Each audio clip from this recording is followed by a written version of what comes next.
Snow white என்ற இளம் இளவரசியை பின்தொடர்கிறது. அவள் அழகுக்கு பெயர் பெற்றவள். தோல் பனியைப் போல வெண்மையாகவும், உதடுகள் இரத்தத்தைப் போல சிவப்பாகவும், முடி கருங்காலி போல கருப்பாகவும் இருக்கும். ஸ்னோ ஒயிட்டின் அழகைக் கண்டு பொறாமைப்பட்டு அவளைக் கொல்லும்படி கட்டளையிடும் அவளது தீய மாற்றாந்தாய் ராணியை மையமாகக் கொண்டது சதி. ஸ்னோ ஒயிட் தப்பித்து காட்டில் 7 குள்ளர்களுடன் தஞ்சமடைகிறார். ராணியிடம் ஒரு கண்ணாடி உள்ளது. அவள் தினமும் கேட்கிறாள், அவர்களில் யார் சிறந்தவர்? கண்ணாடி இறுதியில் ஸ்னோ ஒயிட் என்று பெயரிடும்போது அது ராணியின் பொறாமையையும் கோபத்தையும் தூண்டுகிறது. ஸ்னோ ஒயிட் அவளை கவனித்துக் கொள்ளும் குள்ளர்களுடன் வாழ்கிறாள்.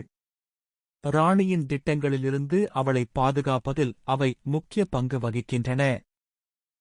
கதையின் பல பதிப்புகளில் ஒரு இளவரசன் ஸ்னோ ஒயிட்டை அவளது கண்ணாடி சவப்பெட்டியில் கண்டுபிடித்து ஒரு முத்தம் அல்லது வேறு வழிகளில் அவளை உயிர்ப்பிக்கிறான்.